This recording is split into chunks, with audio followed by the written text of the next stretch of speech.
This video will be concerned with the Salesforce design. Now there are many factors that need to be taken into consideration when designing the Salesforce. For example, customer needs and changing demands.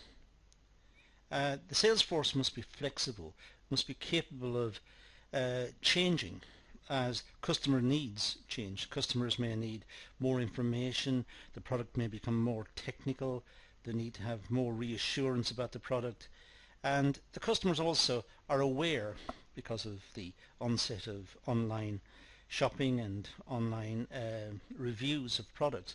Customers know what the products can do, know what they expect of the products, they're more informed, and the Salesforce must be able to meet that and be able to deal with more sophisticated questions, more perhaps technical issues, and give reassurance as to the capability of the product to meet those requirements.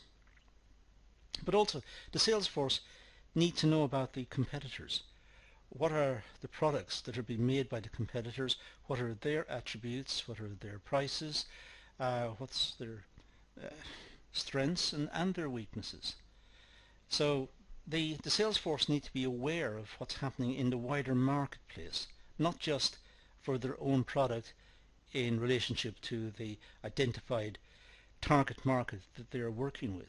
They must be more informed about the competitors, not just the competitors domestically, but what's happening internationally, because we live in a globalized world. Changing market demands and size is something that they should be also aware of. The market demands, as I said earlier, are becoming more sophisticated as customers are becoming empowered by the knowledge that's available online. But there's also the changing demands, because customers expect modernity, they expect newness in the product. They expect their products to innovate and change over time, not to remain the same static product as was around in the past. And they need to know that they're buying something which is going to be to some element, perhaps an illusion, but they want to believe that it's somehow future-proof, at least future-proof for the next couple of years perhaps. In other words, it's not going to go out of fashion or out of date very rapidly. It's something which represents good value for money in that sense. But also the market size is changing, because, as I said earlier, we live in a globalized community, one where customers range right across the world, and indeed producers exist right across the world. So we live in that sort of community, and the size of the markets can vary dramatically as a consequence. And again, the Salesforce must be capable of dealing with that change. And technological advancements, well, as I said earlier, there's a lot more information around because of online facilities.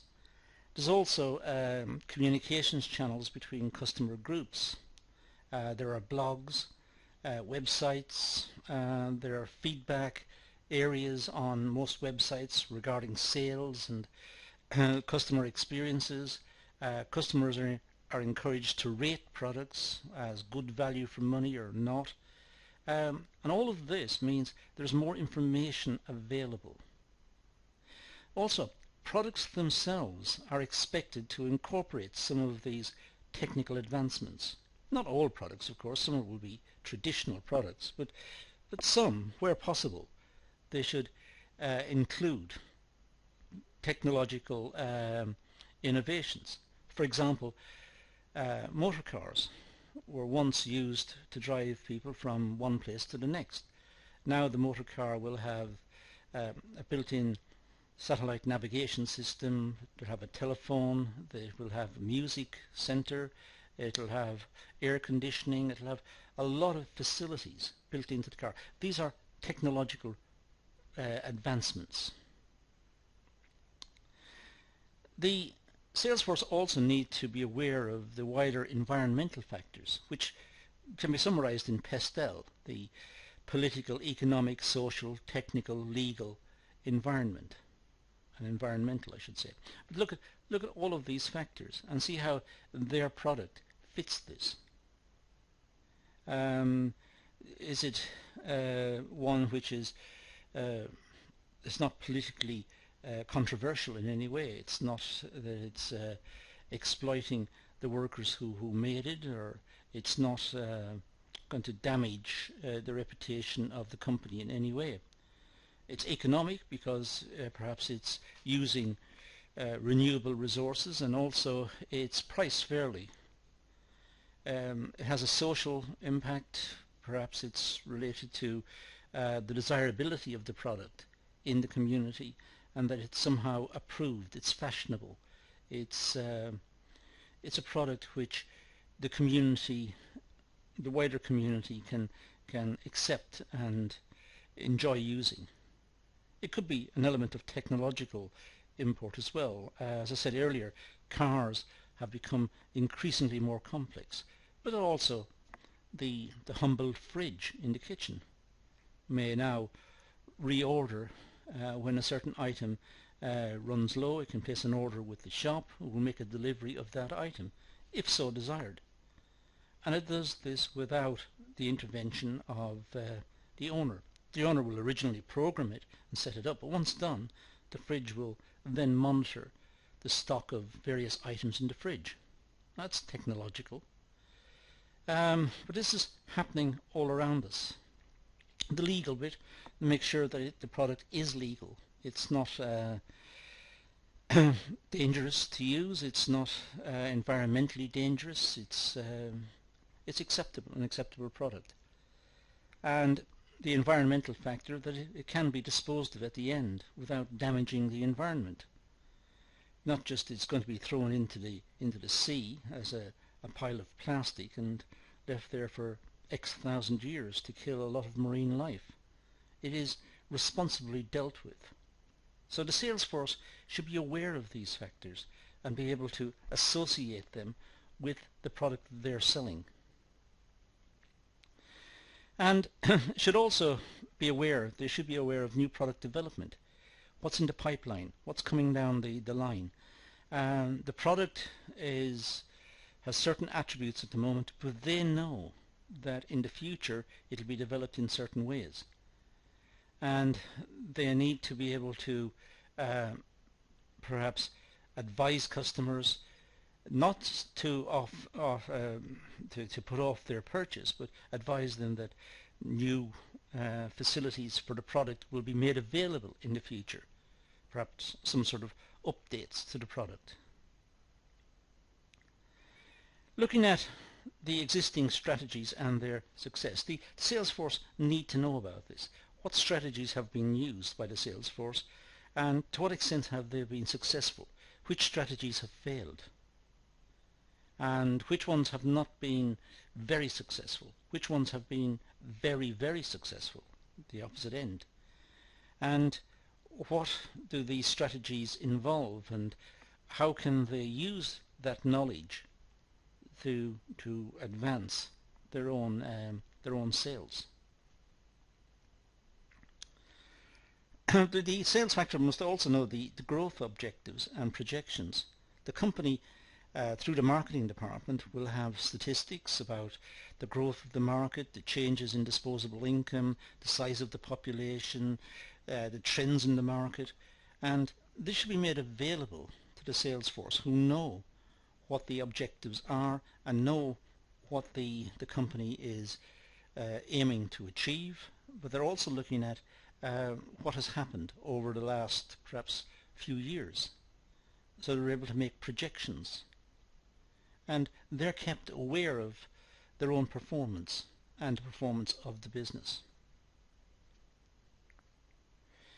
According to Zoltner and Sinha, Salesforce design consists of the following elements. We'll go through these to see what they're suggesting. The first step is the sales strategy, step 1. Now here, customer segmentation. Well, looking at customer segments with similar sales processes, these have to be defined. So here, looking at customer segmentation, that's an important issue in sales. trying to group customers together on some basis. It could be on lifestyle, it could be on work patterns, it could be on the not just the lifestyle, but where they live, and what the community is doing, and what are their aspirations, how to tap into that community and find out the way it's moving and what it considers important. And look at the age profile of the population, look at the gender mix and who's working and who's not working. Look at the various bases for segmentation and understand the likely customer base. Look at customer offering. Well, the product and service offerings for each customer segment. Not all products will suit all people. Some products will be aimed at some segments, other products aimed at other segments. So some will have trimmed down facilities and be aimed at one segment who are not really that interested in the product, but may purchase it just if it's cheap and if it's functional and it's perceived as good quality and good value for money. But other segments may want a more elaborate product with much more functionality and much more facility built in.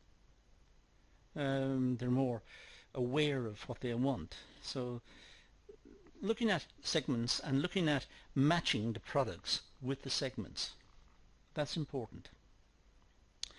And the sales process, well, activities for the desired customer offerings to each customer segment are specified. So that's the sales process. It's marrying up the offerings on the one side with the segmentation on the other. It's bringing the two together. It's knowing the various segments and knowing the various products that are available and matching the products with the segments. That's the job of the sales team. Then we go to step 2, the go-to-market strategy. Well, sales and marketing channels. Well, channels including the Salesforce for each customer segment are specified. So looking at the marketing channels, how should the marketing channels be arranged? And what are the marketing channels? Well, face-to-face, where a sales representative speaks directly to the customer, that's a channel. It could be a marketing channel could be the dissemination of information electronically through websites, emails. It could be television information. It could be radio. It could be posters. It could be even the sponsorship of local community events, such as a sports day. So this is the contact with the community. And once the organization has made the contact with the community and with the various segments that it wants to address, then there is a linkage between the two sides.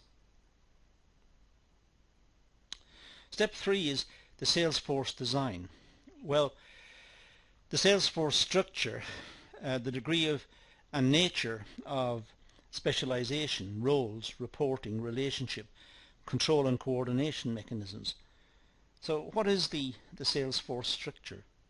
It may be that it's multi-structured. It could be that there are very generalist sales staff who are pleasant, affable, approachable people, but whose job it is just to make the initial contacts and then pass on that lead to a more specialist salesperson. It may be the sales team will have these more general people just to make contact, just to find out, just to have a presence in the market, to represent the business, to watch, to understand who's doing what, and then make contact with that person and arrange a more detailed meeting with one of his or her colleagues who will take over the lead and make it into a customer and make it into a sale. The size of the sales force, well, how many salespeople and how will the sales effort of each type of salesperson be allocated to customers and products. It's always an issue how many sales personnel are required within a business. The sales team will of course say they're always short-staffed, but realistically, how many are required? In other words, we're talking here about a type of productivity. How productive are the sales team, and if there were more of them, would it be worthwhile? Or perhaps they're already overmanned. There's too many of them at the moment. So there's a tension there, and the management, the senior management team, must look critically at the size of the department in consultation with the head of marketing, and making sure that the assets that they've got, the human assets they've got, are effectively deployed in the marketplace. That they recognize the segments, they're able to address the needs of the segments, they have the information and the communication skills to do so, and there's enough of them there to do it and to make the sales that are necessary for the organization to sustain itself. So there's an alignment of responsibilities. Who will cover which customer and with what products and activities, and how will the sales force be deployed geographically? So it's a question of behind the scenes, away from the eyes of the customer, or the possible customer, the potential customer. Away from those eyes, the sales team must organize who's going to see the customer, who's going to deal with that segment, who's going to deal with the products that are related to that segment, and how will it be done. And it should be done smoothly and efficiently. And as far as the customer is concerned, or the potential customer is concerned, this has been well planned, well thought out, an efficient organization, one which can be trusted, and therefore, of course, that supports the belief that they should buy the product, because the sales team themselves have been so efficient. Now the Salesforce design, well, the Salesforce structure, well, the focus is to allocate roles and activities amongst the sales team to make sure that the skills and competencies within the sales team are matched with the requirements of the sales team. In other words, that there is a correspondence between skills and sales, that the two are connected, and that the right people are used in the right context. So if a segment is mainly young, college-based customers or potential customers, the sales team should be, generally speaking, quite young and quite active and knowledgeable about what's going on in that segment of the community, so that they're able to speak confidently to those individuals, to those customers or potential customers, and to make sales in that way. The purpose of the Salesforce structure is to carry out and control activities which enable the organization to achieve goals, growth, and customer needs. So the whole idea is that the sales team should be able to make the sales, the organization should grow, and the customers benefit because they're getting support and knowledge about the product. They're being dealt with efficiently and professionally. So everyone's a winner if it works as smoothly as anticipated. An organization structure provides an overall picture of the sales team, their activities, roles, reporting, and relationships. So having a good organizational structure within the marketing department, I should say, having a good organizational structure enables members of the sales team to see who is responsible for what, who's working on what, which products are being handled by whom, where the market is, what are the segments, how is it possible to access and contact the segments, who's within the segment, what are the attributes of the segment in terms of disposable income, purchasing power. So it's information, but it should be organized and accessible, easily accessible to the sales team, so that they're able to allocate themselves, as well as being allocated by the manager, but they're able to allocate themselves and suggest where their skills and competencies can best be used. They're helping the manager to make more rational decisions about the allocation of the sales team. The size of the sales force, as I mentioned earlier, a bit more contentious, because the sales team, of course, will say they always need more, and so will the sales manager, the departmental manager. But it depends on, the sales force structure depends on the size of the sales force.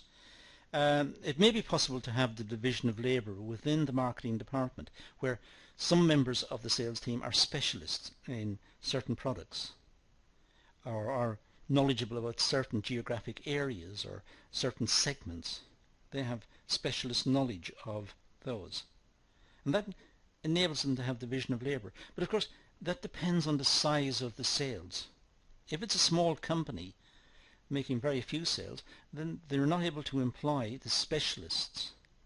They're not able to employ a large sales force who will have the capability of breaking down the task into smaller functions and becoming specialists within those functions and those knowledge areas. The sales force size plays a key role for an organization, such as turnover, expenses, costs and profits.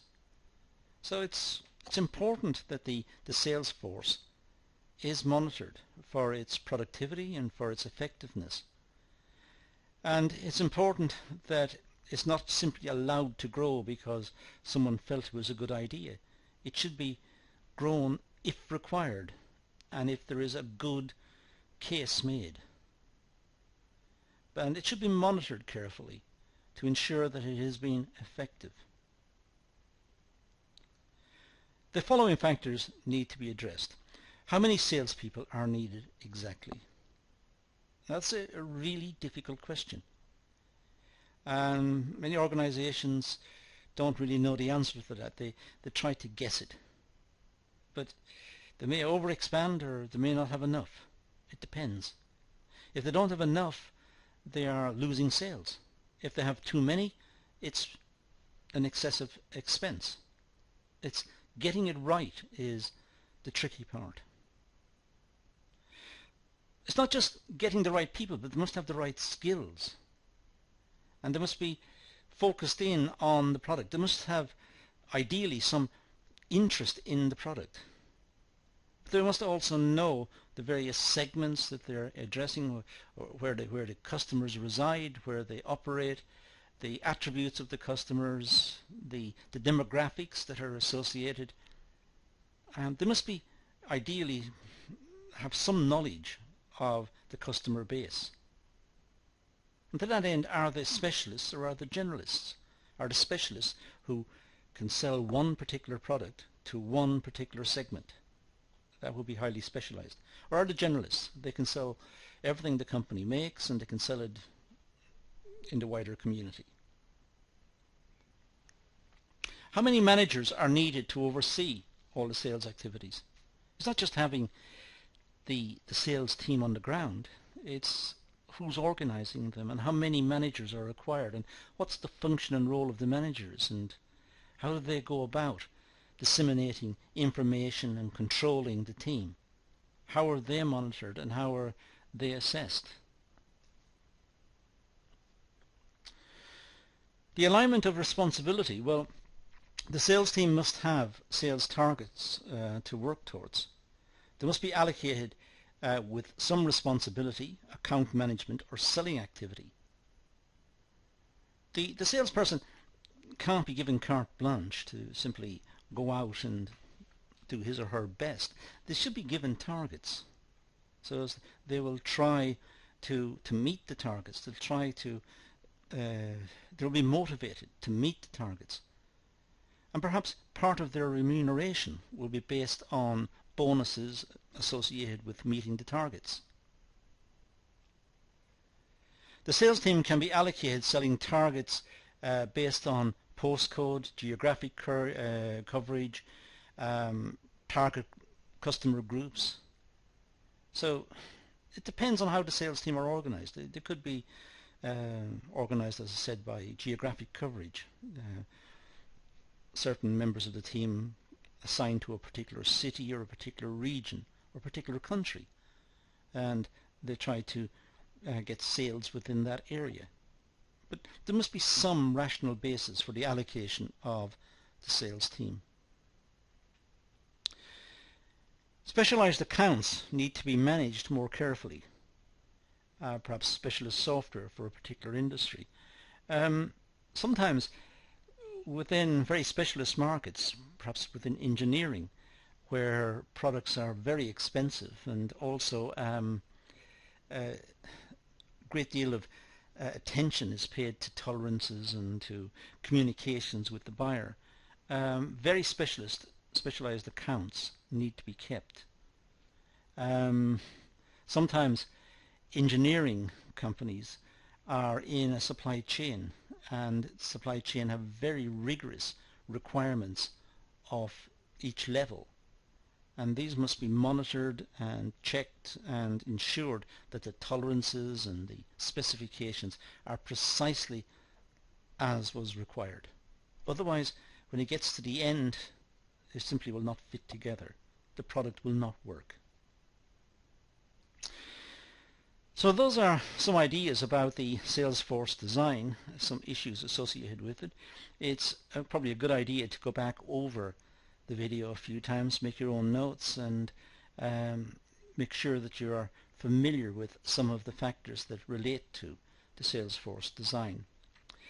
That's the reference that I mentioned a couple of times throughout, and that also concludes the video. So let's leave it at that and say thank you for watching.